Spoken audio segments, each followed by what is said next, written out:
The Vietnam War has always been called the helicopter war. The UH-1 helicopter flew more missions than any other aircraft in the history of Army aviation. You have my smoke in sight there. We received automatic weapons fire from the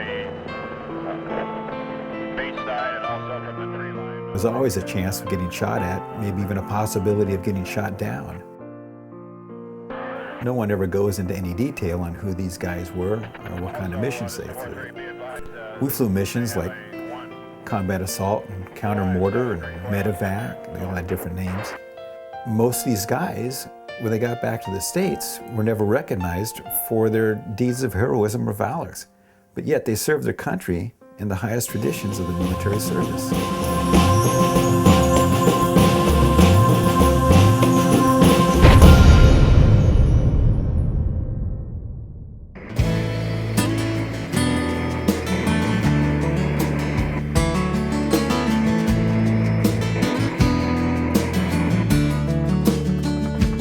I wished I could touch your shoulder or just whisper in your ear. Daddy, you'll awake to news you didn't ever want to hear. When duty called, we all came running, sent us up against the worst. That was my last thought before I realized that I just got here first. It was surprising how much alike we were. No one was older than 22.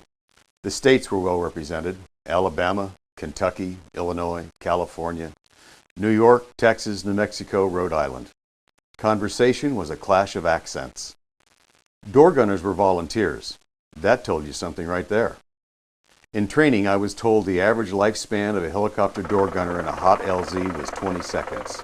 Flying in and out of trouble was a huge adrenaline rush. War to us was a go and get in it kind of thing. Full suppression was a term that meant we would be going in and firing our machine guns at anything that held the enemy, looked like it could hold the enemy, or looked like something that looked like it could hold the enemy. We all became adrenaline junkies. I felt a little sorry for the pilots. We were in the back having all the fun, and they were just driving the bus.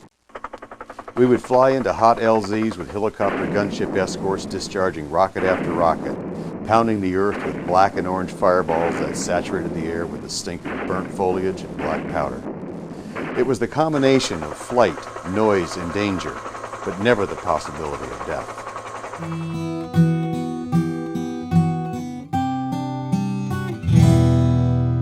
Everyone knows that at 20 you are invincible. Soldiers bleeding, downed Hueys, smoldering ashes whipping around a helicopter caught in the violent turbulence of its rotor blades. Shoot anything that moves.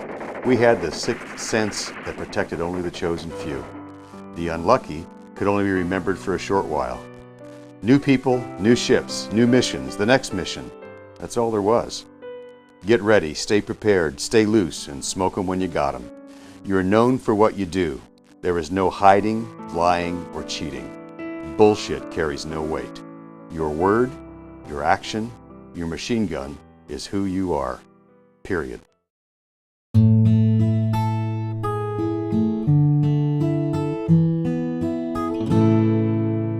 Occasionally, we lucked into picking up a celebrity who came to entertain the troops. One day I had Dale Robertson and a few of his entourage come on board. He was wearing an Australian bush hat, the type with one side turned up. On it were miniature pins from different combat groups. I gave him one of my Little Bear pins and he promptly applied it in place.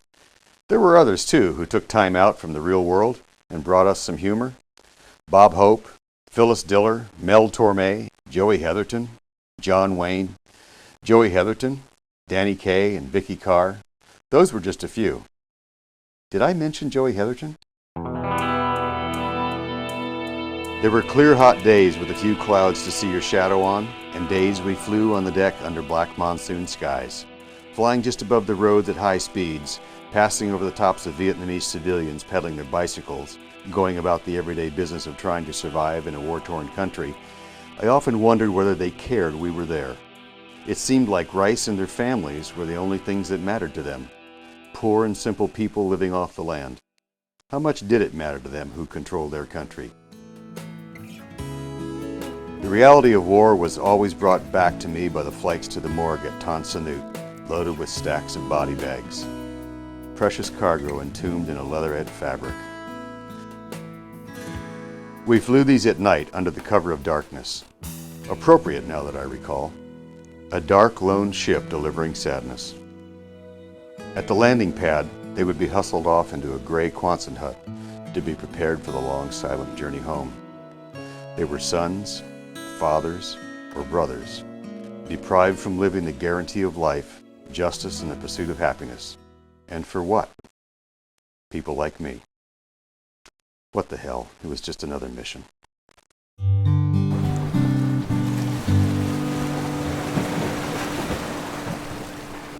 And when I got into the States, I guess the thing that really upset me more than anything else, I remember being on the bus going from Travis to Oakland to get discharged, and everything seemed normal.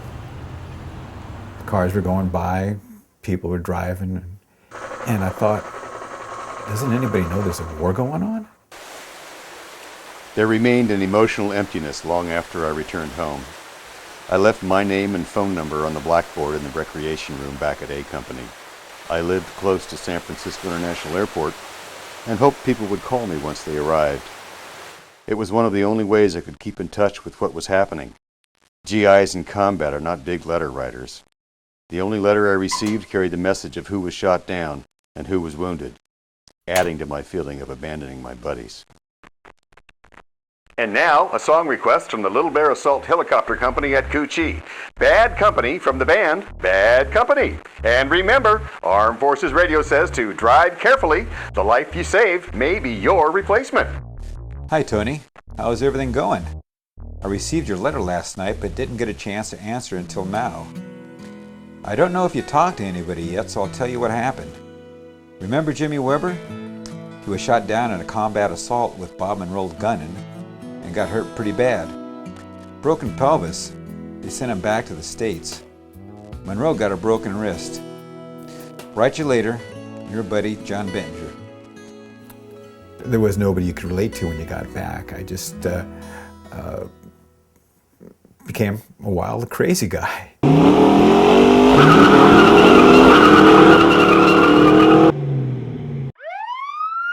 I was living on the edge for so long I knew no other way. I'm going to need to see your license and registration, please. No one could relate to what I had done or seen. Their world was filled with petty things, fueled by illusions of who they were, disguised by what they wore. I was urged to answer stupid questions by stupid people. Did you kill anyone?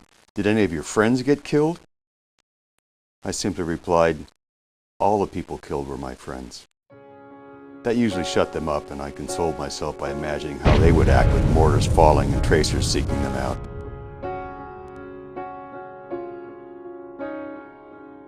The war years have long since passed, and time has made me more lenient to the less informed.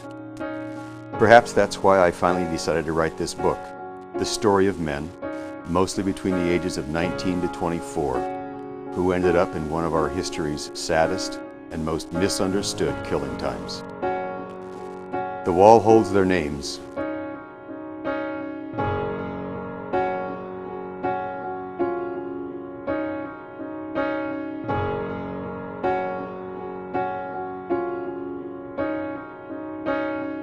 The earth holds their bodies, and the survivors will never forget.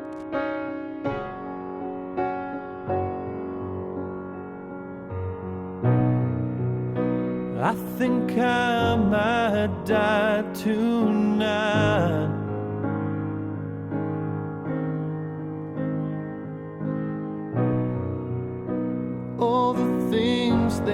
say of me.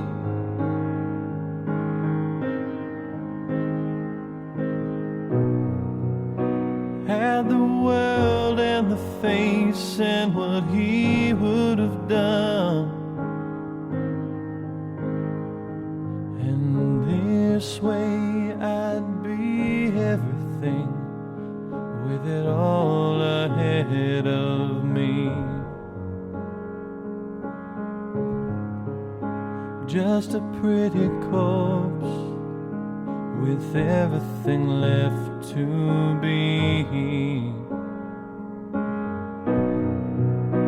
But I can't take chances here.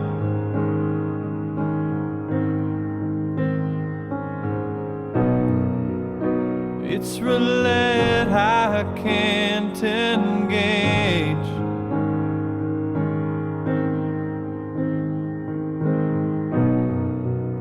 I think I'll take my bow while ovation's in order, and this way I'd be everything with it all ahead of me.